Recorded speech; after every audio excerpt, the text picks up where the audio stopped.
You are listening to Bits of Signum, Creator Stories Podcast. Hello, and welcome back to another episode of Bits of Signum, Creator Stories. Eliza Yapinen, my partner here, who is our head of IP development and also the CEO and founder of Visible Realms, and I, Angela Dalton, Signum Growth Capital, and Signum Growth CEO and founder. We are so excited to have Renee Gittins here because we already knew Renee from WIGS, Women in Gaming Zoom, which we've been doing, I guess, since early 2020, Eliza, right? And Renee has been a very special addition to our group, and we're so excited to have you here today. Renee leads Stumbling Cat, an indie studio based in Seattle. And we're so excited to hear all about you and all about Stumbling Cat and then all about your game that's coming out. And it's going to be coming out around International Women's Day, which we'll get into as well. But really, I wanted to just start with you, Renee, if you could really give us your story and kind of what led you to this point. Yeah, it can be a long story, but I'll try not to take up too much time. So I've actually always been a passionate gamer. I was introduced to video games when I was 4 or so, which was old school first person shooters, which is, I think, not a standard start to video games. So my first game was Wolfenstein 3D, followed by Doom, and then Duke Nukem 3D, and then Pokemon Yellow. So that's when I started to get into more of the games of my generation. I've always found games to be a really wonderful storytelling medium. I loved fantasy novels when I was growing up and have read tons of them. But, escaping to a game world, interacting, being part of it is something that I've always found particularly magical. I never knew that game development was an actual career. I just, no one ever talked about it. So games were something I consumed, but I had no clue about the game development process. So despite being a very passionate gamer and very good at like math, and other things, math was my favorite subject in school. I was valedictorian, so I had, capabilities to be a game developer. Nobody ever mentioned it to me. So I actually went to college for a degree in engineering with a focus in mechanical engineering to become a biomechanical engineer, and started my career in biotech. It wasn't until my senior year of college that I met a game developer and suddenly realized, oh my goodness, I can make video games. And the people in the game development industry are nerdy, passionate people just like me. And it was at that point where I knew that probably wanted to actually become a game developer. So while I was in biotech, I taught myself programming.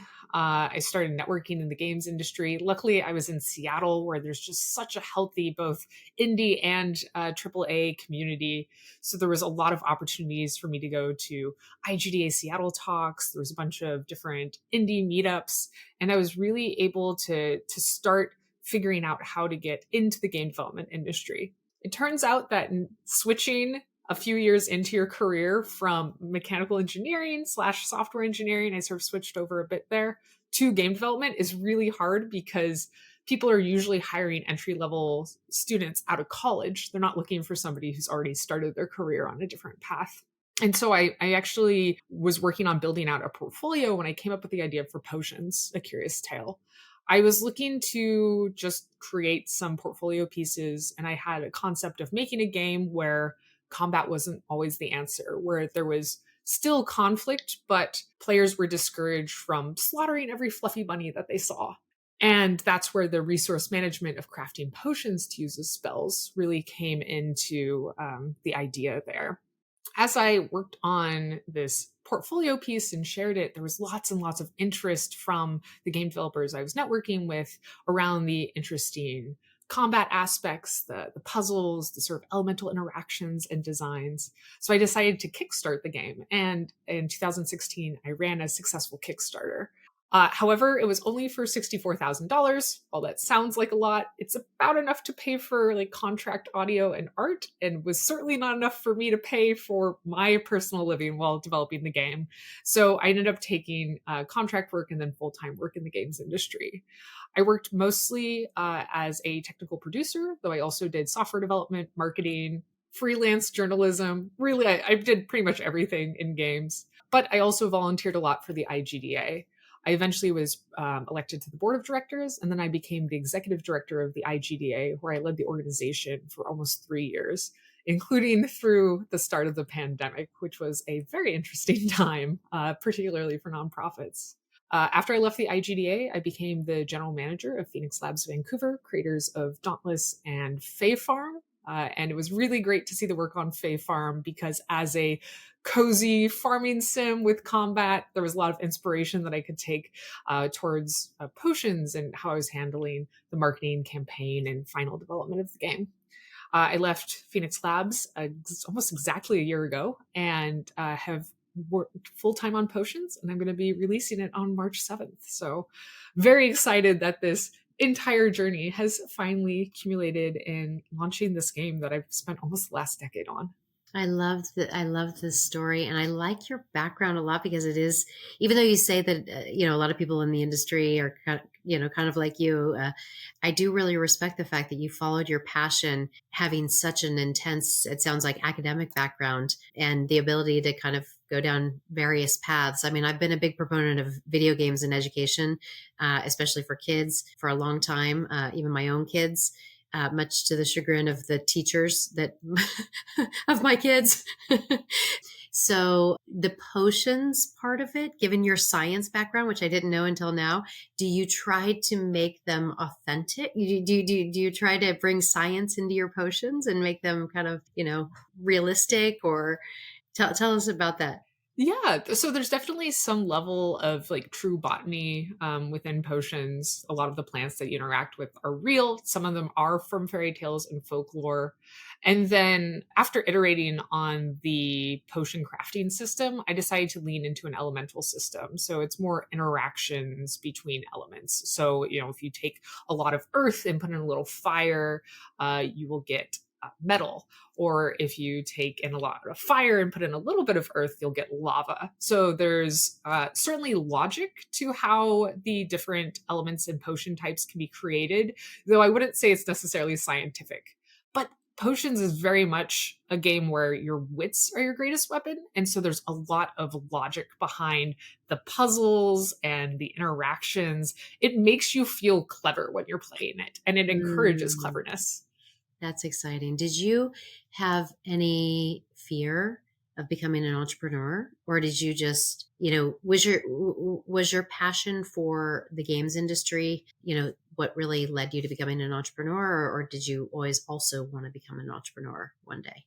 I think I became an entrepreneur because when I started my career, other people weren't willing to give me a shot. And I am very stubborn. And so I decided to make my own shot if people weren't willing to give it to me. And once I proved, after the successful Kickstarter, it's kind of ironic, then people were willing to hire me because I had proved myself that I could see a product at least through initial funding. And I sometimes wish that I had more traditional start to my career, but I realized that because I started as an indie game dev, as an entrepreneurial indie game dev, it really forced me to broaden the scope of my skill set, which has made me far more of an effective game developer and leader within the games development industry. That is, I think, a story that we would hear from a lot of women from a lot of backgrounds. I definitely have a similar story. Back in 2017, I saw an opportunity and I wanted to follow it. And, I just couldn't convince anyone that it was a good opportunity until I just thought, well, I'll just Same. have to do it myself. And Eliza, you're in the same boat, Yeah, right? I have pretty much also like the carbon copy kind of story of, believing, and I couldn't get anyone to understand what it was that I was trying to do, or maybe a sort of a general unwillingness to take my word for it. And then I just had to go out and put the pieces together myself. And I do wish on occasion, I wish that I'd had some of the traditional roots, because of how it reads on paper. I do feel like after a while you end up looking like a feral cat, and I don't, and I'm like, that's not the vibe I want to get off. I'm very domesticated. I'm very willing to cooperate. I'm, a person who's looking honestly to build relationships. So, I know how it's out of necessity, right? It's not necessarily the desired path, but kudos. It's really amazing. Thank you. Thank you so much. Yeah, I definitely play well with others. I just had to start out a little bit more on my own. Isn't it funny how yeah, I don't want to go down. This is not about women in gaming. This is about you and your company that you're building. But I do think it's interesting that as women, we have to clarify that with people. Like, oh no, we work well with others. Just because we're entrepreneurs, doesn't mean that we're not team players. Yeah, but is what it is. Speaking of cats, Eliza, you brought up feral cats. Renee's building stumbling Yes, cat. you have a cat in your game, and I also wanted to talk a little bit about the characters.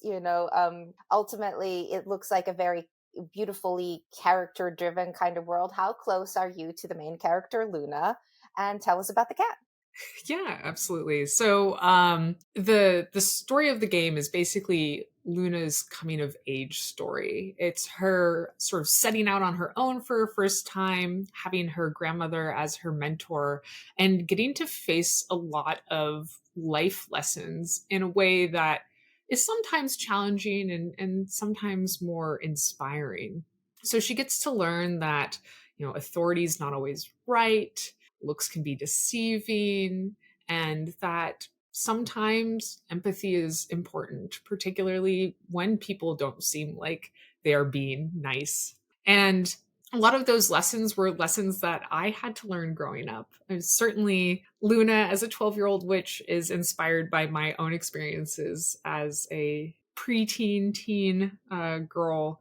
And I made sure that she's never unempowered in her story. Like, she certainly has struggles, but she's able to overcome them with her wit and occasionally help from others. But I feel like it's a very empowering tale, and that's what I wanted it to be. I wanted it to be inspiring, that she, as a girl, through her own abilities, is able to be who she wants to be and save the world. She doesn't have to learn how to pick up a broadsword or have God granted strength or anything like that. It's through who she is that she's able to succeed. And so that was my inspiration there. And I don't want to As interrupt you, Eliza, but what is the grandmother character your grandmother, or is it representative of someone else?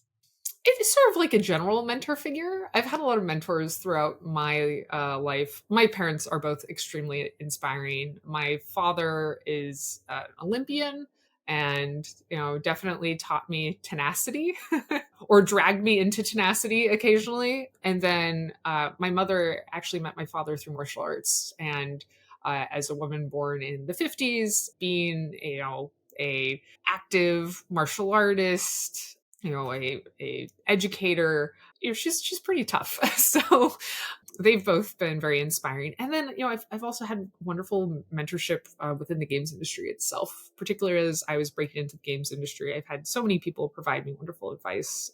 Rami Ismail is one of my good friends, and he's provided me wonderful, like, indie business advice. I've gotten lovely design advice and feedback from all sorts of people as well, women and men across the games industry. That's amazing. I want to ask, is I read in one of your posts that this has been a 10-year in the making, and you already alluded to 2016. So with a 10-year project, I know I've had a 10-year project. Were there moments where you're like, this is stupid, why am I doing this? Like, where you were like, when were the darkest days? Just because I know that in the end moments we can always glorify it, but the road is hard. Yeah, yeah, absolutely. It's definitely not been the easiest project, particularly since I've had to work full-time job throughout most of it, finding that motivation and inspiration to continue in the evenings and the weekends, and always having this guilt on the back burner. It's like, can you take a vacation? You shouldn't take a vacation. You have a game to work on. Are you going to start a new hobby? You can't do a craft project. If you're feeling creative, you should be working on your game. That's been rough. And also, I mean, there's certainly been trials and tribulations. One of my really, really close friends, Jason, he designed the logo for the game, as well as some of the other graphical assets. And he passed away during the middle of the project unexpectedly. He was, yeah. And that really was, shook me. It initially made it hard to work on the project, but then gave me additional motivation because I wanted to make sure to be able to share all of his work with the world. My Kilios is the adorable cat companion in Potions: A Curious Tale. He is sassy. He supports Luna, but definitely provides catty commentary throughout the game. And he was inspired by my Maine Coon, who I adopted a couple years before I started the project, and unfortunately passed away 3 weeks ago due to an aggressive cancer. So that's been rough timing, being in the last like 5 weeks of your project and losing your your adorable cat familiar, because he's been a close companion to me. Hmm. There's a lot of feeling in love in this game. Yeah, a lot of feelings. You can pet the cat in the game, so I've been encouraging everybody to pet him. It like gives me like the a feeling of comfort that yeah, that he's getting pets even when he's gone. Whew, I feel you. Yeah, let's not go into that. I actually, there was a huge exhibition that I did when I was in my career, and I, right as I was working on one of the pieces, unfortunately, I got a call that my cat was not going to make it. She had a blood clot, so I had to run to the hospital, and she was put to sleep. And I just, I remember I was supposed to be this really great time, where I was supposed to feel so exalted about what I had achieved and where I had come, and it was one of those dream come true exhibitions, and I was in mourning over my cat. So I completely feel you. And it's like life doesn't stop for anybody or anything. But you're a force of nature, so clearly you're like, in the best of ways, that creative spirit can be so healing too. I know, and I can see it in your work. It's beautiful. Thank you. I definitely think that one of the best compliments that I've received, and it's been relatively consistent, is that people who play the game can see it's a labor of love.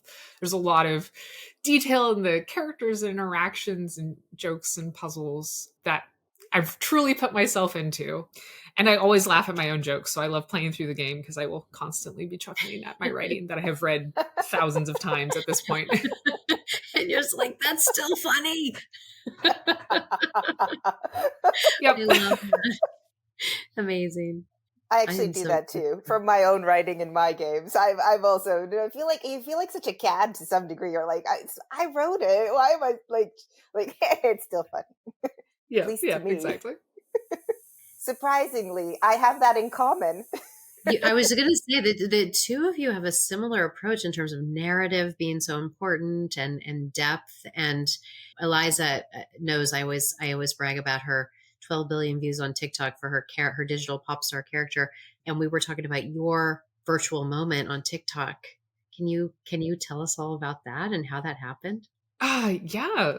So it was actually shortly after one of our Wigs calls. I had been working on putting out TikTok content to try to promote potions and implementing some of the advice I received from other women on that call. I put a TikTok out that was just saying, like, I've been working on the same game for 9.5 years. It's been something I've been passionate about, etc. I sort of talked about the game and my struggles in creating it, and I sent it right before I was getting on a plane to attend a conference, and it was started blowing up. The TikTok algorithm, I could tell, was happy about it, and other people were happy about it.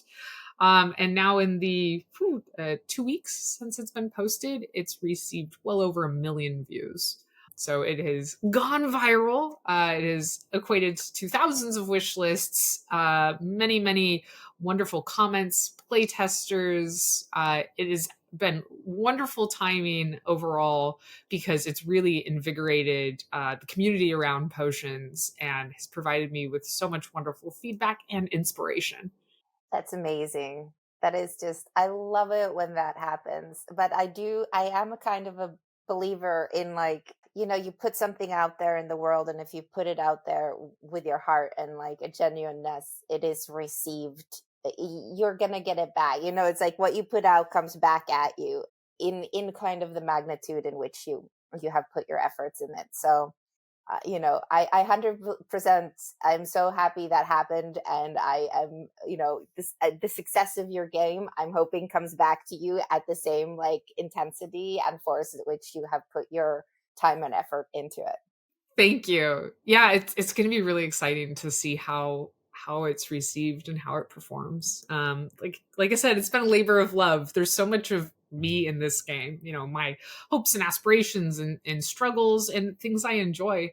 My mother got her master's in literature, and I've pulled in all sorts of fairy tales and folklore from around the world, some which I grew up with, some which I found during research for this game. And it all accumulates in like this very special, very Renee based game, but that other people are able to enjoy as well. And seeing that is just so heartwarming.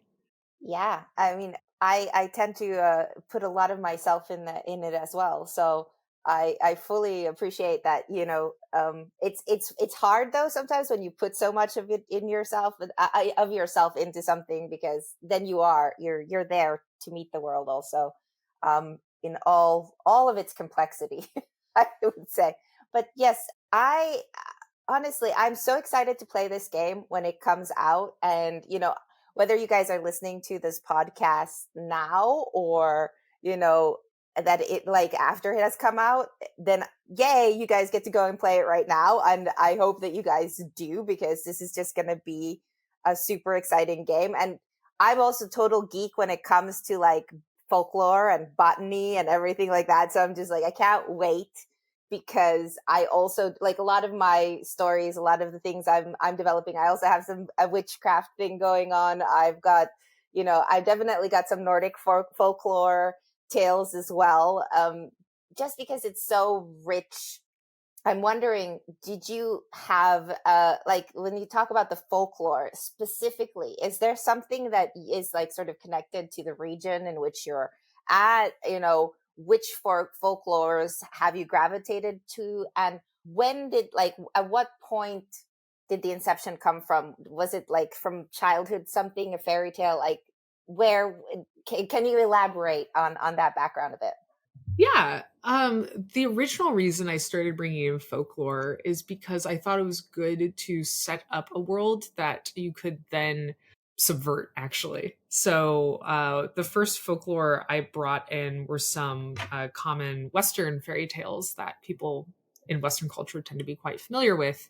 A good example of this is there is the tale of Snow White in the game, and there is Prince Charming.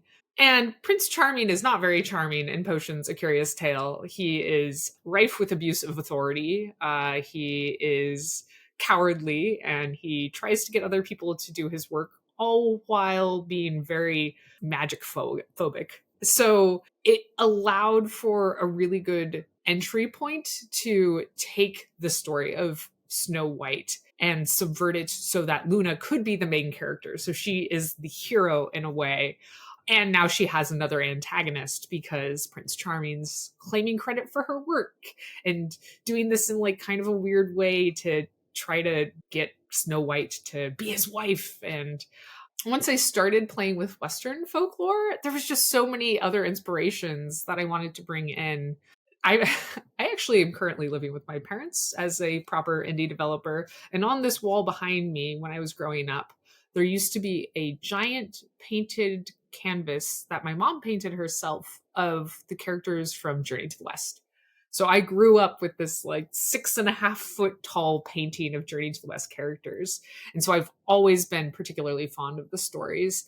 And while they have been popular in different types of media, very few stories actually address like the core aspects of the Journey to the West stories. Like they might take Sun Wukong as a character and use him because the Monkey King is cool, but very few of them go through the normal trials and tribulations of the characters. And so I really wanted to bring that into the story since it meant so much to me. So there's a whole section on Journey to the West that is very much inspired by how Journey to the West tales actually tend to evolve.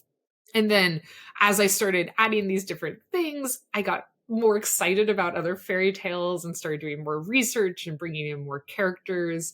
And I even, because I couldn't bring in all the characters I wanted into the game, started creating magical cards, which are collectible cards in the game that you get for exploring and solving particularly difficult puzzles. So there's actually 56 other folklore characters that you can collect on cards in the game as well. Amazing.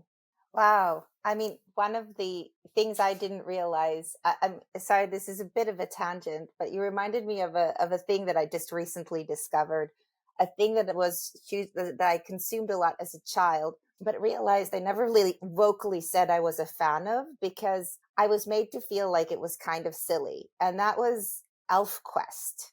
I don't know if you know of Elf Quest, but they were these comic books with like very like stylized kind of girly elves, and it was all about relationships, and there was actually a lot of feminism, and it was created by a woman creator, and she really wanted to do like Marvel, and she even went to, I think, Marvel and all these people, and they all rejected her, and then she self-published and they became this massive success.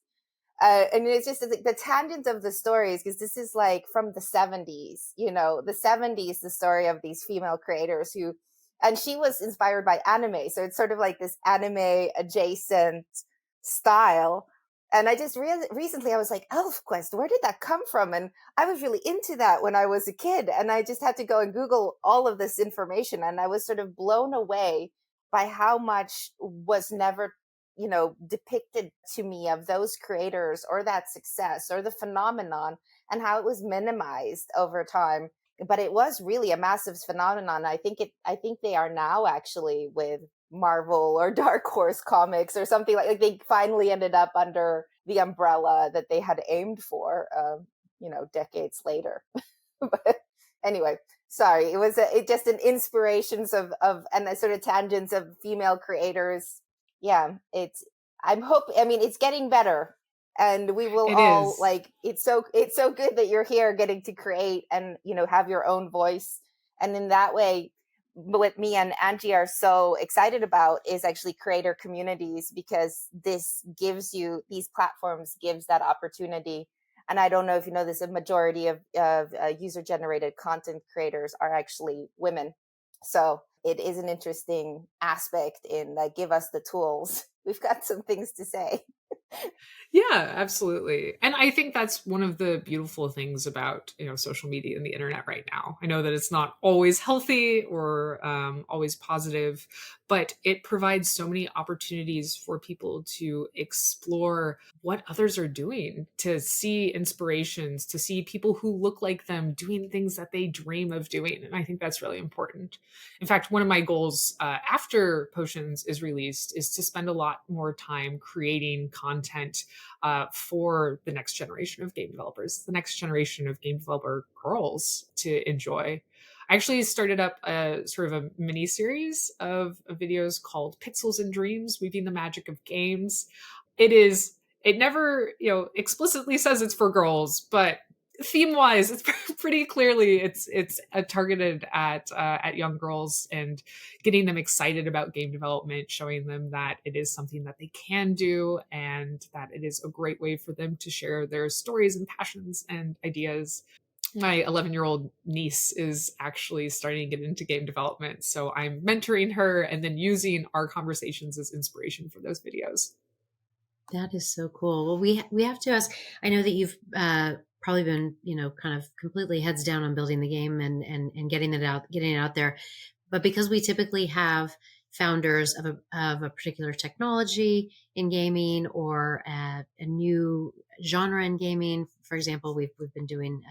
We've been down, I was going to say deep dive, but it's more like a deep in the rabbit hole for about a year on UGC. But I'd love to ask you, since your game has a collectible aspect to it, did you consider some of these newer technologies like, NFT is a bad word these days, but, backing, let's say, collectibles with a cryptographic hash, for example? Or did you consider any of that?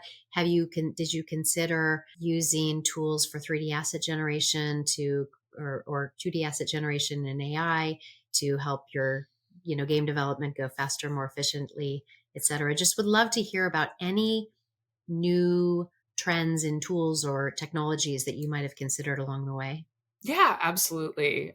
So for background, I have actually done a lot of work within virtual reality. I have also worked with different companies that are well focused on UGC.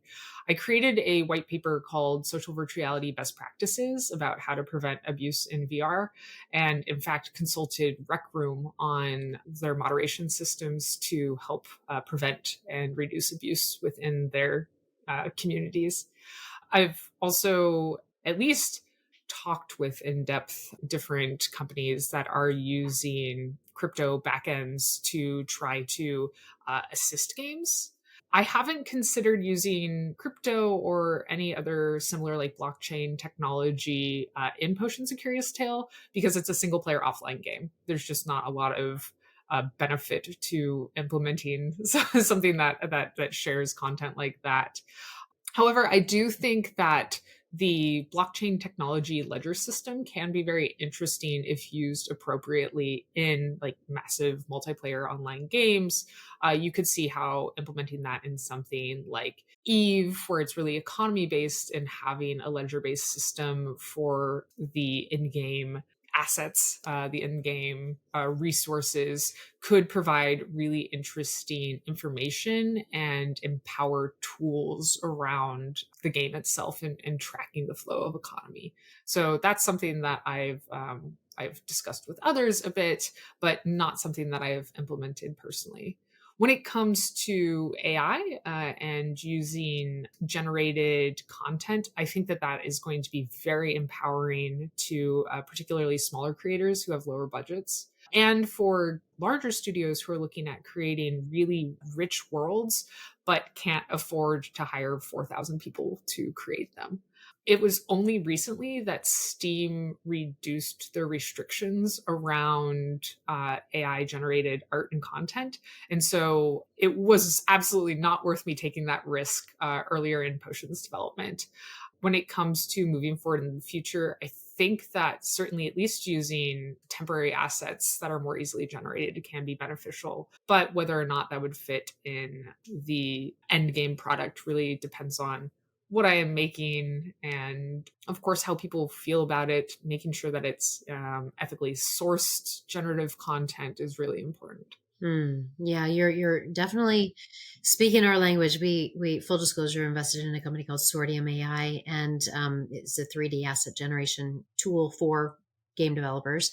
And for us, we met, I mean, dozens, right, Eliza, like dozens of similar companies that didn't have this, kind of innate ethos around IP rights protection and artist creativity protection, really, right? I mean, that is so important. I think right now we're in this kind of experimental phase, this, I keep calling it the time zero phase of AI experimentation.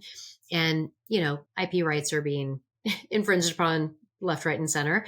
And I think a lot of people are thinking that it's okay in the spirit of innovation, but there will be a moment when people start, asking questions about why isn't this baked into the technology from the beginning? And so that was one of the reasons that this team really resonated with us, is they're thinking, many years down the road. But yeah, and it's, Eliza, I'm going to turn this over to you, but I feel like one of the things that another idea that we talk about a lot is this bridge between Hollywood and gaming, and this kind of leap forward in Unreal Engine 5, getting to kind of cinematic quality plus AI as a technology, and then Hollywood suffering, games still booming. It feels inevitable that these two are going to come together.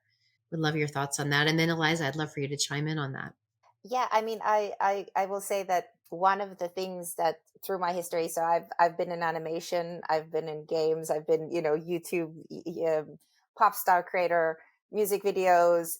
I've worked on TV and film and so many and different sides and mobile games. And what I always realized was that there's this sort of the business around all of entertainment is such a secular place, like TV doesn't talk to games, and games and TV doesn't talk to music, and nobody has having a conversation.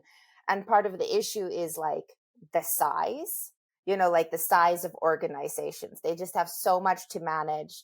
The size plus, I would say, the production, practices, like how, like, music's super fast to make and animation takes forever, games is somewhere in between, and TV and film take, it's like, it's just, they're so different that trying to get the people who are working, like who are the top people, to even understand each other's like production methods, or to even understand why this is a pain point, or it all falls apart for very good reasons. And I think that when you're looking at this creator place, right, the thing that always resonated to me was like early Cartoon Network said they were creator driven, and I loved that. And actually Cartoon Network UK, Sarah Fell, who worked on Amazing World of Gumball, she really was like, she really still fosters like individual creators and makes sure to try to get them their voice into it. And what we're seeing is like, now there are these tools, I ultimately see in the best case scenario is going to give us this like creator driven golden age where, these really powerful, strong voices get to like make amazing things that they could have never dreamed of making, before. And that we're going to be wowed with like a plethora of insight and diverse stories. That's my best case scenario. We've got a long road of stuff to work on, before we get there. But I hope that me and Angie get to play some small part in making some of that road happen. But anyway, what are your thoughts, Renee, on this and transmedia and what all of this is meaning? Absolutely. And I think we actually have a good example of this. This might be a little specific for some people's knowledge. I know that you'll probably appreciate it.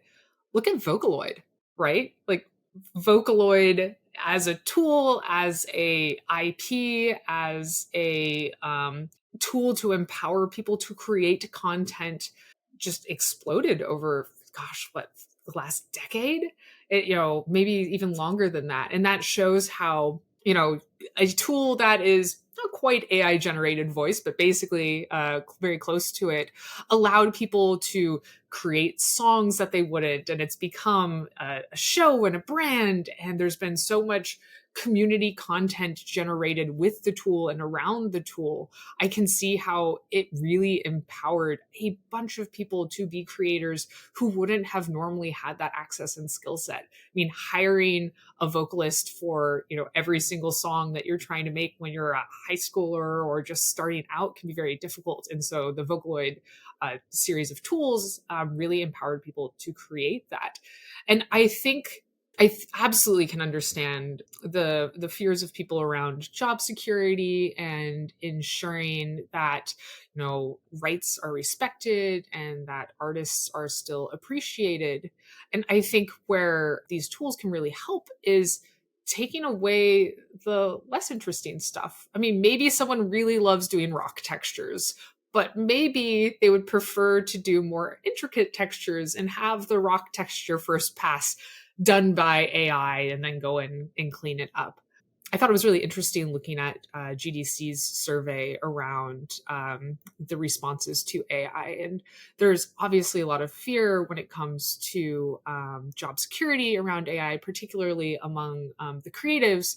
And then on the engineering side, more engineers are responding and like, oh my gosh, please save my time. I will happily use, AI to help me program faster because I can create more things. I don't know a single game development team where if you said, okay, here's a $20 million budget and a tool that will save you $5 million, who's going to make a $15 million game? They're going to make a $25 million game with the $20 million budget and the tool because they want to have more content. They want to have more polish. They want to have more detail. I can't ever see them deciding to make something for less. I think that any game developer is going to grow their project to fit the size of the budget.